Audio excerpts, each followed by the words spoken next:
সবাইকে আমন্ত্রণ জানাচ্ছি প্ল্যানেটারি হেলথ একাডেমিয়া সুরক্ষায় প্রতিদিন অনুষ্ঠানে পাওয়ার্ড বাই ইউনাইটেড হসপিটাল। আমি doctor Shakil Farid, Cambridge University হসপিটালসে এবং রয়্যাল পেপফোর্ড হসপিটালে কনসালট্যান্ট কার্ডিয়াক সার্জন। আজকের প্রোগ্রামটা ইউনিক যে এখানে আমাদের সাথে দুইজন অতিথি আছেন, দুইজন বিশ্ববিখ্যাত সার্জন, এবং অনুষ্ঠানটা আমরা ইংলিশ এবং বাংলায় পরিচালনা করব। আমি প্রথমেই দর্শকদের সাথে আমার যারা আছেন স্টুডিওতে তাদেরকে পরিচয় করিয়ে দিচ্ছি। আমার ডানে আছেন জাতীয় অধ্যাপক প্রফেসর এ কে আজাদ, যার কোনো পরিচয়ের দরকার নেই। উনি আপনারা সবাই জানেন সভাপতি বাংলাদেশ ডায়াবেটিক সমিতির এবং বিশ্ববরেণ্য একজন চিকিৎসক। আমার সাথে আছেন আরও দুইজন famous cardiac surgeon. Welcome Pedro to our studio. Professor Pedro Catarino কেমব্রিজে আমার সাথে একসাথে কাজ করতেন, নামকরা কার্ডিয়াক সার্জন। উনি হার্ট ট্রান্সপ্ল্যান্টের ডিরেক্টর ছিলেন। এখন উনি সিডার সাইনাই লস অ্যাঞ্জেলসে এওটিক সার্জারির হেড এবং কার্ডিয়াক সার্জন হিসেবে কাজ করছে। আমার সাথে আরও আছে professor Yasir Abu Omar. Welcome to the studio professor Yasir Abu Omar. উনি director cardiothoracic transplantation, university hospital Cleveland medical center Cleveland. আমরা খুবই গ্রেটফুল যে ওনারা আমাদেরকে টাইম দিয়ে এখানে এসছে। আমরা আজকের অনুষ্ঠানে প্ল্যানেটারি হেলথ একাডেমি নিয়ে আলোচনা করব। প্রথমেই আমি ডাইরেক্টর প্ল্যানেটারি হেলথ একাডেমিয়ার। আপনারা হয়তো জানেন যে এই একটা চ্যারিটি অর্গানাইজেশনের মাধ্যমে আমরা কোভিড পরবর্তীকাল থেকে অনেক কাজ করছি বাংলাদেশের ডাক্তারদেরকে ট্রেন আপ করার জন্য। রিসেন্টলি আমাদের ফেলোশিপ প্রোগ্রাম আমরা লঞ্চ করেছি, যেখানে বাংলাদেশ থেকে ডাক্তাররা বিদেশে যে অত্যাধুনিক চিকিৎসা দেখার এবং শিখার সুযোগ পাবে। আমি প্রথমেই প্রফেসর আজাদ খান স্যারকে নিয়ে শুরু করব। আপনি তো আমাদের একজন অ্যাডভাইজার এবং আপনি প্রথম থেকেই আমাদের সাথে আছেন। আপনার অনুভূতি কি প্ল্যানেটারি হেলথ একাডেমিয়া সম্পর্কে? আপনি কি মনে করেন আমাদের অনুষ্ঠান যদ্দূর দেখলেন এখন পর্যন্ত, এবং কিভাবে আমরা এটাকে ইমপ্রুভ করতে পারি? আপনার অভিমত কি এ ব্যাপারে? ধন্যবাদ শাকিল। এই যে প্ল্যানেটারি হেলথ একাডেমিয়া, এটার মাধ্যমে বাংলাদেশে আমরা খুবই উপকৃত হয়েছি। কারণ এর মাধ্যমে চিকিৎসা সেবা এবং চিকিৎসা সেবায় মানব সম্পদ তৈরি করাতে অনেক উপকার পেয়েছি আমরা। বস্তুতপক্ষে এটাকেই অনুসরণ করে আমরা এখনও কাজ করে যাচ্ছি এবং আমি মনে করি এর যে পোটেনশিয়াল, এর থেকে যা পাওয়া সম্ভব হবে সেই পর্যন্ত আমরা এখন পৌঁছিনি এবং আরও অনেক পাওয়া সম্ভব হবে। কারণ এই যে স্বাস্থ্যসেবা, এটা ডাক্তাররা চাক বা নাই চাক, এটা ডিজিটাল হয়ে যাবে। তার ফলে অনলাইন কনসালটেশনে মানুষের যে কনফিডেন্স এবং বস্তুতপক্ষে উপকার, এতে পৃথিবীতে যেখানে ডাক্তার আসে না কেন তারা সময় দিয়ে মানুষকে এটা দিতে পারবে। মানুষকে সেজন্য দূর দূরান্ত থেকে সবাইকে সেন্টার বা ঢাকাতে আসতে হবে না। এবং এর মাধ্যমে এখানে যারা আছে তারা উন্নত বিশ্বে যারা আছে, যারা ট্রেনিংয়ের বিশেষভাবে সুযোগ পাচ্ছে, সেই ট্রেনিংটাও এখানে এইভাবে ট্রান্সফার হতে পারে, হয়ে এখানকার জনশক্তিও উন্নত হবে। আমি এই প্রসঙ্গে বিশেষভাবে উল্লেখ করি, যখন প্ল্যানেটারি হেলথ একাডেমি হয়নি তখন থেকে শাকিল ফরিদের সাথে জড়িত হয়ে ইব্রাহিম কার্ডিয়াকের সাথে, সেখানে ম্যান পাওয়ার যে ডেভেলপমেন্ট হয়েছে তাতে এই প্ল্যানেটারি হেলথ একাডেমি একটা বিশেষ ভূমিকা পালন করেছে। সেটা নিশ্চয়ই তুমি বলছি তোমাকে, তোমার মনে থাকবে এবং সেই ধারাটা এখন অব্যাহত রয়েছে। কিন্তু যে কথাটা আমি বিশেষভাবে বলবো সেটা হলো এর যে পোটেনশিয়াল আরও অনেক বেশি। আমরা সেই পোটেনশিয়ালটা সম্পূর্ণ এখনও অর্জন করতে পারি, সুতরাং আমাদের আরও অর্জন করা আছে এর মাধ্যমে। আমরা একটা জাস্ট বিগিনিং করেছিলাম কোভিড পিরিয়ডে, আমরা জুম মিটিং দিয়ে শুরু করেছিলাম, কিন্তু আমাদের যেই ফিজিক্যাল প্রেজেন্স, আমাদের ফ্যাকাল্টিরা এখানে আসছে বিভিন্ন কনফারেন্সে, এটা আমাদের দেশের ডাক্তারদের জন্য যেরকম উপকারী, আলটিমেটলি আমাদের পেশেন্টরা এটার মাধ্যমে বেনিফিটেড হবে। So now I am going to move to professor Pedro Catarino. You have been a regular faculty of Planetary Health Academia. You were involved in one of the first Zoom meetings, webinars that took place. So you have been very much involved with us. How do you think we can take it to the next level? Well, can I just start by saying it's been a great privilege to be part of the Planetary Health Academy program and to congratulate you on your leadership and really pushing the program forward. I think until now it has matured into a really top-level forum for exchange of knowledge and experience, and I'm sure that will continue. But we all know that medicine is a very practical subject, and so the next level is to involve the younger doctors in the more practical aspects. And I think there are two initiatives. The first is a traveling fellowship to allow a young doctor from Bangladesh to travel to a center in the United Kingdom in the first instance, but we could envisage other centers around the world. And then also to have more hands-on activities. Like wet labs and things? Exactly, to develop practical skills for the younger doctors. Thank you, Pedro. I think it's really important. What you said is right, and that's the feedback we got from the young doctors as well, that they want more hands-on stuff for understanding this. So thank you very much. Professor Pedro Catharino agree করেন যা professor Azad খান sir বলেছেন, যে আমরা এতদিন আমাদের একটা zoom প্ল্যাটফর্মে online teaching ছিল, কিন্তু আমরা এটাকে যদি এখন নেক্সট লেভেলে নিতে চাই তাহলে ডাক্তারদের হ্যান্ডস অন প্র্যাকটিক্যাল এক্সপিরিয়েন্স লাগবে, যেটা করা সম্ভব যদি আমরা ফেলোশিপ দিই, যেটা আমাদের অলরেডি চালু হয়েছে। ডক্টর রাফি আমাদের ফার্স্ট ইন্টারন্যাশনাল ট্রাভেলিং ফেলো, সে ইংল্যান্ডে যাবে 8 সপ্তাহের জন্য অ্যাডভান্স ট্রিটমেন্ট মডালিটি শিখতে, সেটা খুব যেমন উপকারী হবে, সেরকম প্রফেসর আবু ওমর এবং প্রফেসর ক্যাথারিনোর মতো যদি ফেমাস কার্ডিয়াক সার্জনরা, বিশ্ববিখ্যাত কার্ডিয়াক সার্জনরা বাংলাদেশে আসে, তারা যদি ওয়েট ল্যাব অর্গানাইজ করে, তাহলে জুনিয়রদের জন্য অনেক উপকার হবে। So I will move to Professor Yasir Abu Omar now. Yasir, you have been involved with our platform for a long time, and it's very nice of you. You guys have traveled all the way from across the world to attend the conference organized by Cardiac Surgeons Society of Bangladesh, which is progressing very well under the dynamic leadership of Professor Farooq Ahmed and Dr. Siam, Ashraful Siam. What's your impression? Having attended the conference, what do you think is the standard? How did you find the conference? And I believe you have been going around to Dhaka and have a look around. Just tell us about your impression. Yeah, thank you, Shakil. First of all, I'm really I want to thank the Cardiac Surgeons Society of Bangladesh for inviting us to this forum, which I have to say was absolutely phenomenal. I was blown away by the level of knowledge and expertise and the organization that the society has put into this, and it's truly a privilege and an honor to be involved as part of this. I was really impressed with the level of knowledge. I was really impressed with how innovative the Bangladeshi cardiac surgeons are, and I was really impressed that, you know, they are very forward-looking and they're really up to speed with the innovations around the world. So to me that was, I wasn't surprised, because I know that these surgeons who I've met before, even through the Planetary Health Academia, are excellent surgeons, but it's a real tribute to the system that they have developed within the country, in a specialty that's pretty young. You know, it's not been around for very long, certainly Absolutely. not in Bangladesh, and what they've achieved. So I was really, really impressed with the meetings, and I really hope that it continues to develop and grow, and to invite people from across the globe, hopefully, to share their experiences and knowledge as part of this forum. As regards to Bangladesh and Dhaka, I've only spent a day, and I found it a very buzzing and dynamic city, and I have to say the people of Bangladesh are probably some of the most friendly people I have ever come across, and I really value their generosity and how they welcomed us here. So I look forward to coming back here again. Thank you, Yasir. We'll be delighted to have you back here.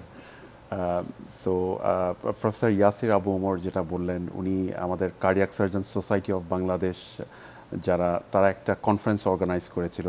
ওখানে আমাদের America থেকে, England থেকে, আমরা ছাড়াও India থেকে এবং বিশ্বের অন্যান্য দেশ থেকেও অনেক কার্ডিয়াক সার্জন এসেছিল, এবং এটা খুব সাকসেসফুল একটা প্রোগ্রাম ছিল। ওনারা খুবই ইমপ্রেসড হয়েছে বাই দ্য স্ট্যান্ডার্ড, এবং ঢাকা সিটিও উনি খুব এনজয় করেছে। এখানকার মানুষ খুবই এনার্জেটিক, খুবই আন্তরিক।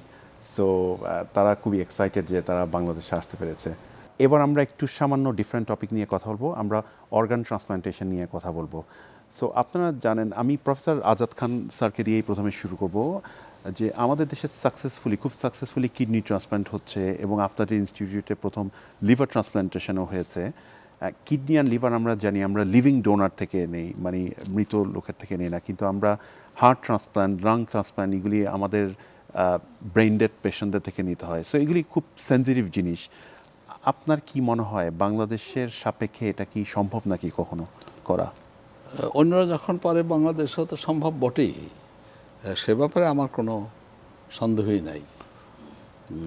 আমরা যখন লিভার ট্রান্সপ্লান্ট করি তো সেটা তো খুবই কমপ্লিকেটেড অপারেশন। লিভার ট্রান্সপ্লান্ট বলতে গেলে একটা খুব বড় অপারেশন।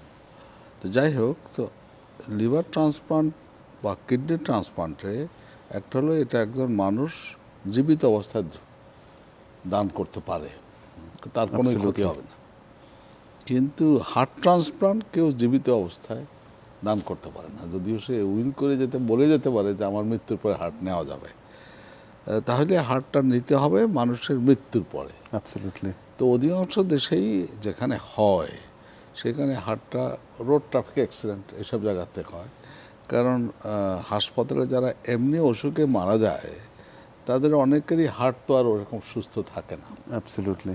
যদিও স্ট্রোক যদি হয় কোনো কারণে আইসিইউতে মারা গেলে হতে পারে। তো সেই জন্য আমাদের মতো দেশে হার্ট ট্রান্সপ্লান্টের যে টেকনিক্যালিটিটা কঠিন না। হার্ট ট্রান্সপ্লান্ট সেটা তো তুমি নিজে কার্ডিয়াক সার্জন, তুমি তো আমার চেয়ে বেশি জানো যে হার্ট ট্রান্সপ্লান্ট নিজে অত কমপ্লিকেটেড অপারেশন নয় তো করা সম্ভব, হার্ট লাং দুটা মিলেই। অ্যাবসলিউটলি। কিন্তু ওই অর্গান পাওয়াটা ডিফিকাল্ট। আমাদের দেশে আর্থসামাজিক নির্ভর করছে, যদি আইনগত কোনো বাধা নেই বাংলাদেশে তো। সো এটা সম্ভব যদি আমরা অর্থনৈতিক জিনিসটাকে ওভারকাম করে আসতে পারি।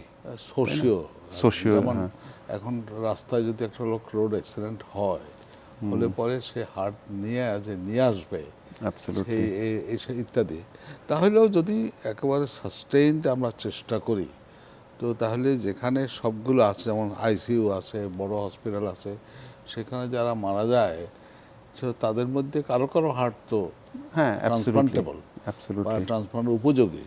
সেজন্য আমাদের এটার উদ্যোগ নিতে হবে এবং গণসচেতনতা সৃষ্টি করতে হবে। কারণ একজন লোক সত্যিকার অর্থে মৃত্যুর পরে একেবারেই বাস্তবিক অর্থে যে মৃত্যুর পরেও মানুষের জন্য করে যেতে পারে তার অর্গান দিয়ে যে, তাই না? এখানকার লোকেরা জানে যে কর্নিয়া অনেক আগের থেকে হতো। আমি আজকে মনে করছি, আমার মনে আছে যে শ্রীলঙ্কায় ডিসিলভা বলে একটা ভদ্রলোক ছিল, সে পৃথিবী দিয়ে সর্বত্র কর্নিয়া সাপ্লাই করতো।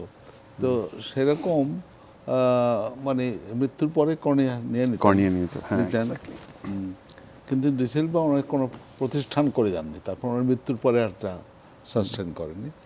তো আমাদের দেশে কার্ডিয়াক ট্রান্সপ্লান্টের জন্য যদি উদ্যোগ নেওয়া হয় এবং গণসচেতনতা সৃষ্টি করা হয়, তাহলে করা কঠিন হবে, সম্ভব হবে। Absolutely.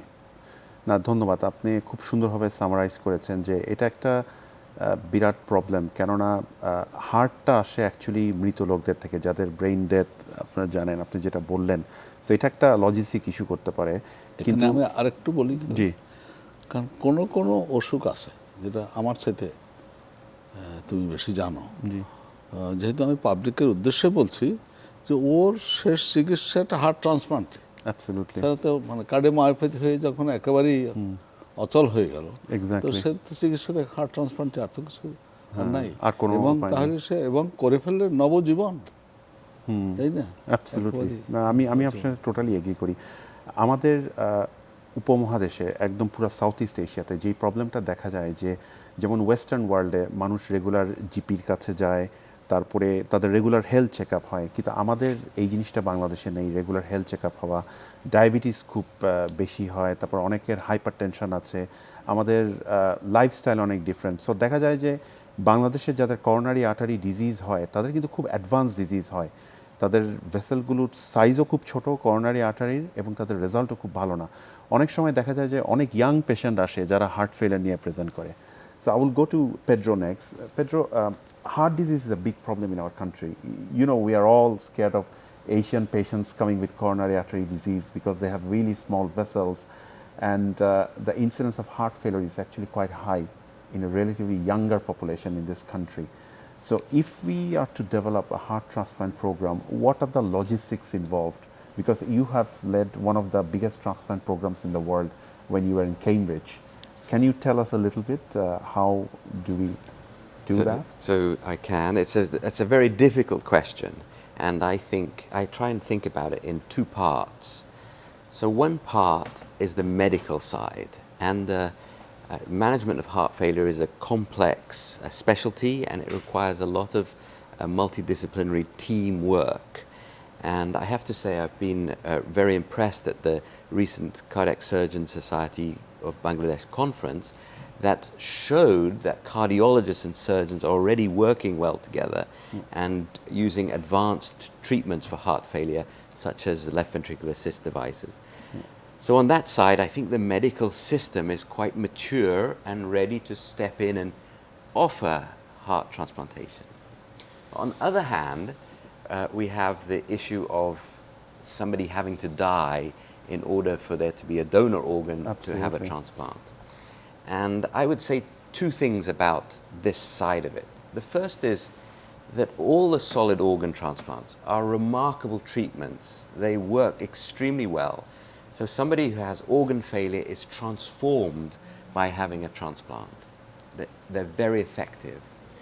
And the second thing to say about it is that it is a really remarkable aspect of our humanity that if one of us dies unexpectedly, an accident or a medical issue, that we give our organs to a stranger, you know, without any gain for ourselves, just out of compassion for our fellow man. It's a psychological and philosophical thing. And that side, that is for the society to say we want to be that sort of society, and it's for politicians and to some extent religious leaders to help that come to fruition.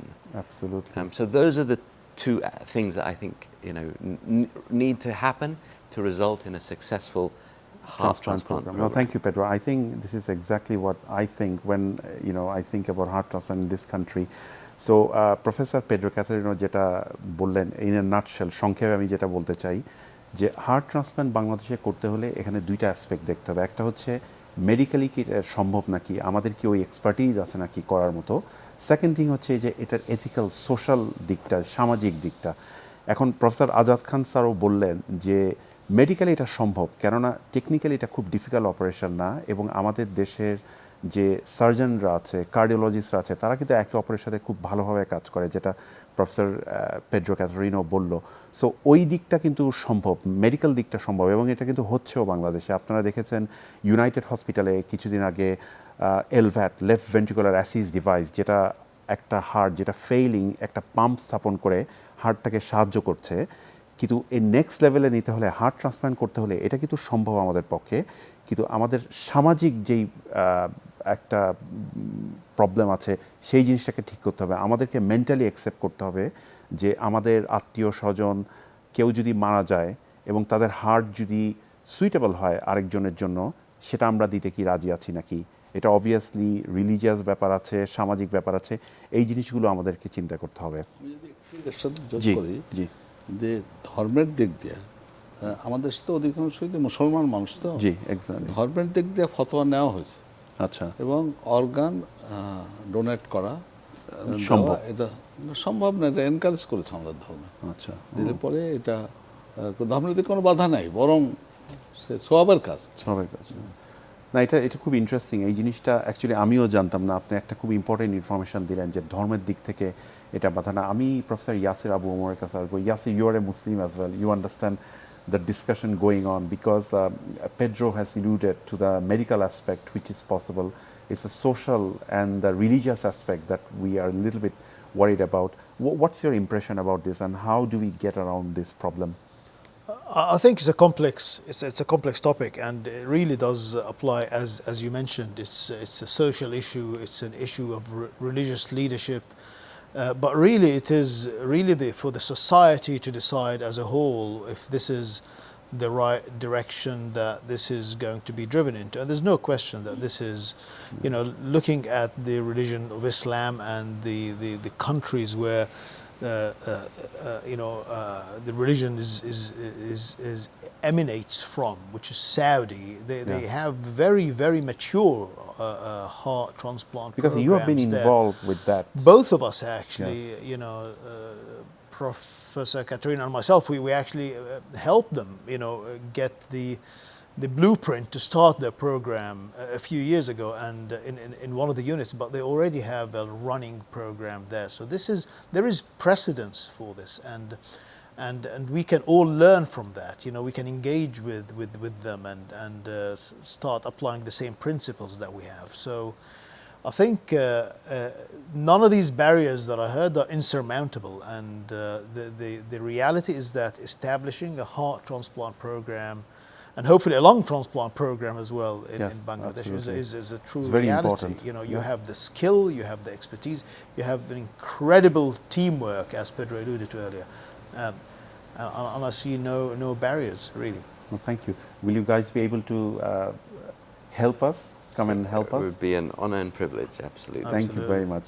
So, professor Yasir Abu ওমরও একই কথা বললেন, যেটা professor Azad খান sir বলেছেন। উনিও মুসলিম, এবং আমাদের ধর্মে কিন্তু এটা নিয়ে কোনো বাধা নেই। সৌদি আরবে ইনফ্যাক্ট একটা ট্রান্সপ্লান্ট প্রোগ্রাম আছে, খুবই ওয়েল ডেভেলপড, এবং আমার সাথে যে দুইজন সার্জনকে দেখছেন ওনারা কিন্তু হেল্প করেছে ওই প্রোগ্রাম স্টাবলিশ করতে। সো এটা আমাদের মেডিকেল দিক থেকে সম্ভব, এটা আমাদের ইসলামিক দিক থেকে সম্ভব, সামাজিক দিক থেকে আমাদের এটা অ্যাকসেপ্ট করতে হবে। এবং ইম্পর্ট্যান্ট একটা জিনিস হচ্ছে আমাদের একটা সিস্টেম ডেভেলপ করতে হবে, যে একটা পেশেন্টের যদি হার্ট ফেলার হয় তাকে কোন কার্ডিওলজিস্ট দেখবে, দেখার পরে এটাকে একটা ফোরামে ডিসকাস করতে হবে, যেটা আমরা বলি হার্ট টিম, মাল্টিডিসিপ্লিনারি টিম। ওখানে কার্ডিয়াক সার্জন থাকে, কার্ডিওলজিস্ট থাকে, তারপর নার্স থাকে, অনেকে থাকে, ফিজিওথেরাপিস্ট থাকে, সাইকোলজিস্ট থাকে। কেননা এই ধরনের পেশেন্ট যাদের হার্ট ট্রান্সপ্ল্যান্ট হয় তাদের কিন্তু মেন্টালিও তাদের অনেক ধরনের প্রবলেম হয়, যেটার জন্য তাদের অনেক ধরনের হেল্প লাগে। সো এগুলি সবই কিন্তু বাংলাদেশে সম্ভব। এগুলি একটু লজিস্টিক্স ইস্যুস, যেটা আমাদের ওভারকাম করতে হবে। আমি এখন প্রফেসর আজাদ খান স্যারের কাছে আবার যাব, যে আমাদের দেশের তো জনসংখ্যা অনেক, প্রায় 170 মিলিয়ন। আমাদের কার্ডিয়াক সার্জারি হয় খালি ঢাকাতে এবং চিটাগং, সিলেট আর দু একটা ডিস্ট্রিক্টে হয়। কার্ডিয়াক সার্জনের সংখ্যাও খুব এখানে কম, সার্জনস খুবই কম এখানে। কিভাবে আমরা জিনিসটাকে উন্নতি করতে পারি, কিভাবে আমরা দেশের সব প্রান্তে কার্ডিয়াক সার্জারি ছড়িয়ে দিতে পারি, এ ব্যাপারে আপনার অভিমত কি? আমি মনে করি এটা সম্ভব। বস্তুতপক্ষে আমার মনে কোনো সন্দেহ নাই যে ইউনিভার্সাল হেলথ কেয়ারই সম্ভব বাংলাদেশে। যাই হোক, কার্ডিয়াক সার্জারি সবখানে ছড়িয়ে দেওয়া, এখানে দুইটা ইস্যু আছে: এক্সপার্টাইজ, অ্যাফোর্ডেবিলিটি, কস্ট বেনিফিট ইত্যাদি। সুতরাং কার্ডিয়াক সার্জারি যদি আমি একবার গ্রাম লেভেলে করি তো কস্ট এফেক্টিভ হবে না। এখানে কার্ডিয়াক সার্জারি করতে কত টাকা লাগে অন অ্যান অ্যাভারেজ একটা পেশেন্টের? স্ট্যান্ডার্ড বাইপাস সার্জারিতে কত, 2.5 লাখ এরকম। তো এখন যেটা করা দরকার সেটা হলো দেশে অন্তত অনেকগুলা কার্ডিয়াক সার্জারি সেন্টার হওয়া উচিত। এখন যা আছে তার চেয়ে অনেক বেশি হওয়া উচিত, এবং সেটা সম্ভব। সেটা কোনো, আমি একটা জিনিস চেষ্টা করছি, ডায়াবেটিস সমিতির মাধ্যমে চেষ্টা করছি, যে তুমি তো জানো যে আমাদের একটা বিশাল network, national health network, health network আছে। তো আমরা মনে করি যদি ডিজিটাল হেলথ কেয়ার দিয়ে মানুষকে একেবারে রিমোট কর্নারে কার্ডিয়াক কেয়ার, যেটা মেডিকেল কার্ডিয়াক কেয়ার দেওয়া যায়, তো লোক বাছাই হয়ে যাবে যে এটা সার্জারি লাগতে পারে। তখন সেরকম দেশে অনেকগুলো সেন্টার গ্রো করলে হয়, যেটা শুরুতেই বললাম যে এখন বর্তমানে দেশে হয় ঢাকায়, চট্টগ্রামে হয়তো কিছুটা হয়, তো ওই রকম হয় একটু। কিন্তু সেটা তো দরকারই, তাই না? কারণ আমাদের দেশটা ছোট হলেও লোক সংখ্যা তো অনেক, প্রায় 17 কোটির বেশি।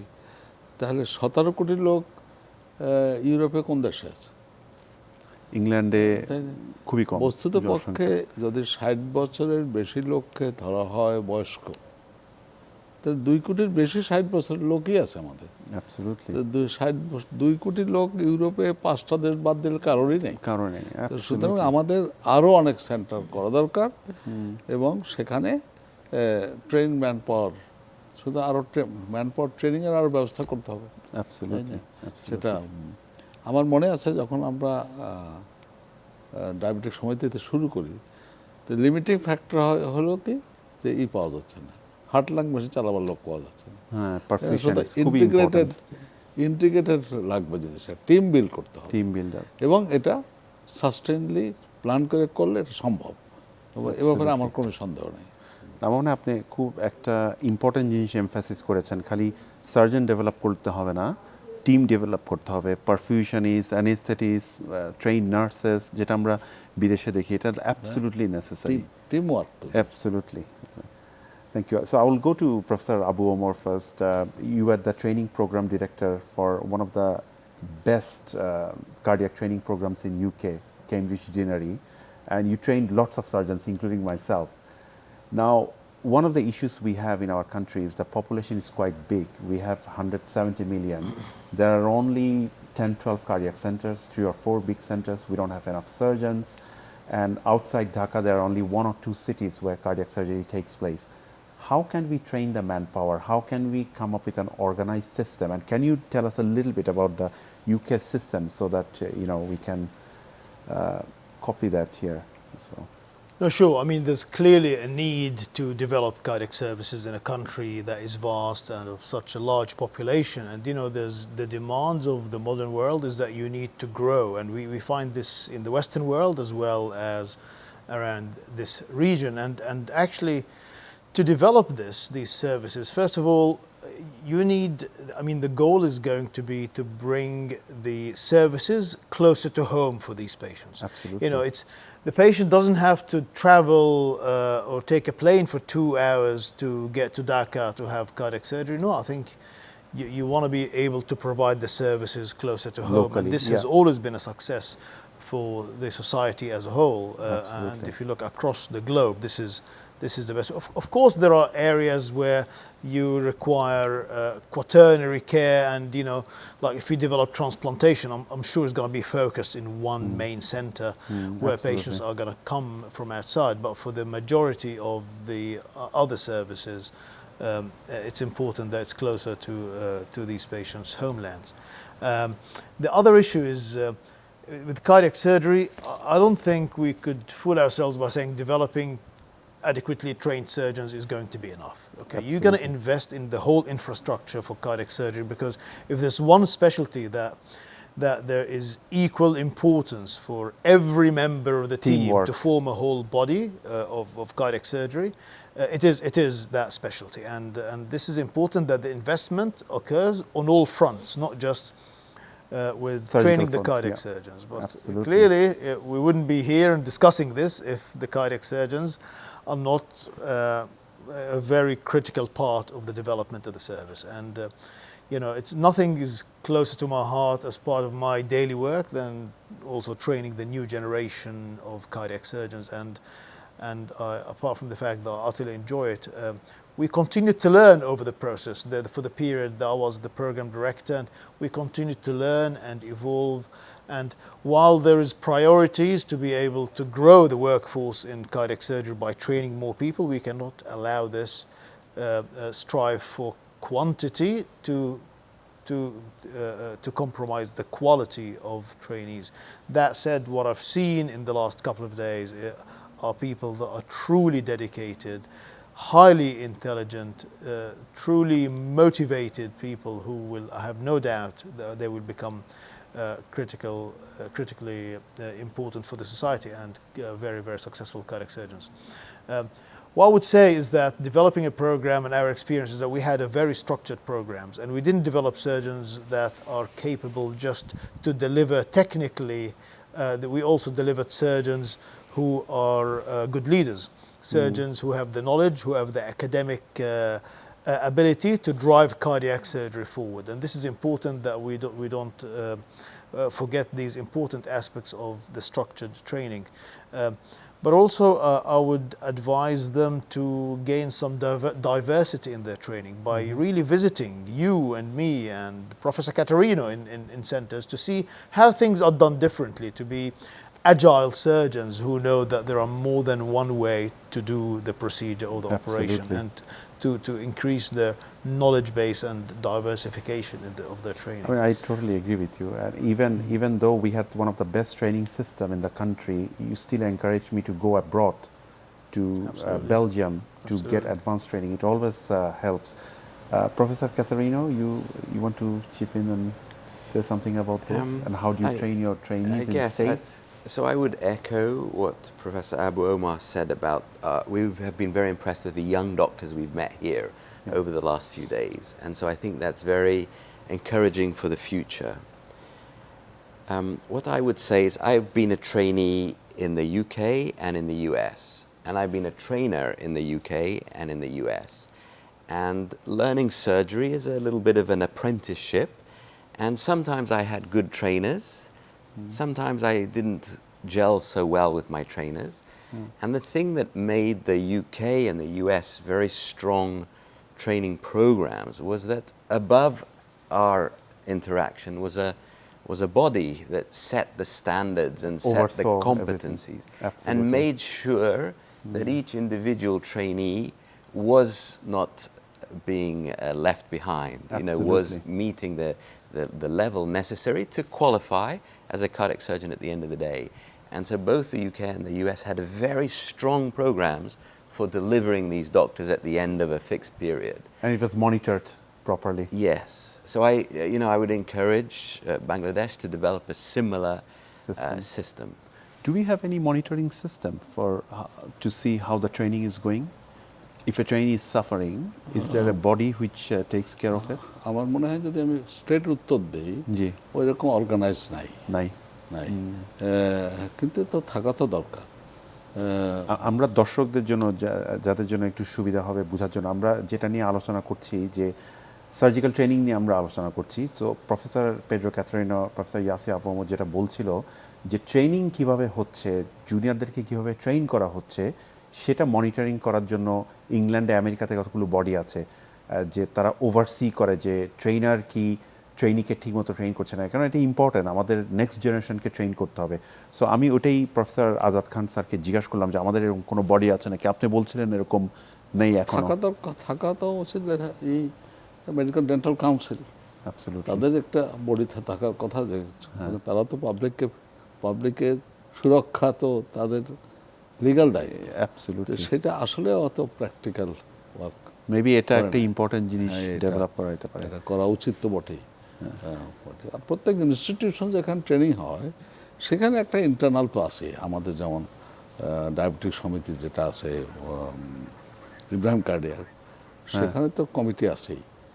কিন্তু আমি মনে করি যে এটা একটা একেবারে সরকার লেভেলে হওয়া উচিত, যেটা মেডিকেল ডেন্টাল কাউন্সিলের একটা বডি হওয়া উচিত যেটা এটা ওভারসি করবে। আমি জাস্ট একটু সামারাইজ করব ওনারা যেটা বলেছেন।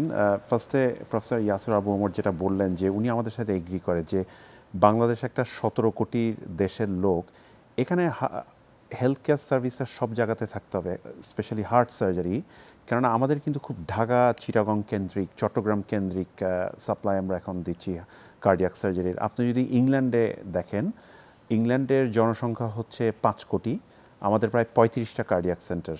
হ্যাঁ, আমি যখন বলি 35টা কার্ডিয়াক সেন্টার, এগুলি প্রপার কার্ডিয়াক সেন্টার যেখানে রেগুলার কার্ডিয়াক সার্জারি হচ্ছে, তাদের রেজাল্ট মনিটরিং করা হচ্ছে। এই জিনিসটাই আমাদের দেশে ডেভেলপ করতে হবে। এবং প্রফেসর ক্যাথারিনো এবং প্রফেসর আবু ওমর যে আরেকটা জিনিস খুব এমফাসিস দিলেন যে সার্জারি এটা একটা টিম ওয়ার্ক।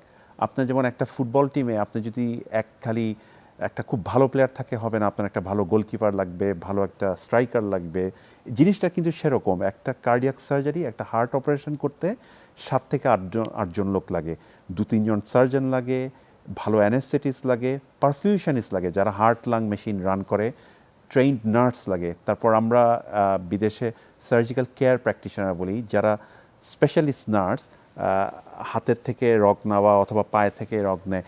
এই জিনিসগুলো আমাদের ডেভেলপ করতে হবে, কেননা আমরা যদি খালি সার্জন ডেভেলপ করি তাহলে কিন্তু অবস্থার উন্নতি হবে না, আমাদের টিম ডেভেলপ করতে হবে। So this is the next thing যেটা আমরা প্রবাবলি ওয়ার্ক করতে হবে।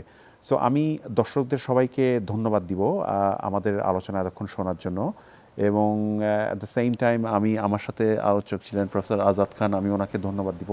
I'd like to thank Professor Abu Omar and Professor Caterino for sparing us your time. I know you guys have a very busy schedule and you got a flight to catch. It's been an absolute pleasure having you guys here, and thanks for coming all the way from States, doing a 48-hour journey to in Bangladesh for less than 48 hours. We really appreciate it. And we look forward to the coming days where you guys will be coming over and training the next generation surgeons. And from Planetary Health Academia, I would like to express our sincere gratitude for all of your hard work and support throughout the last 2 years. দর্শকদেরকে অনেক ধন্যবাদ আমাদের আলোচনা শোনার জন্য। আমরা এখন বিদায় নিব। আপনারা ভালো থাকবেন, সুস্থ থাকবেন। খোদা হাফেজ।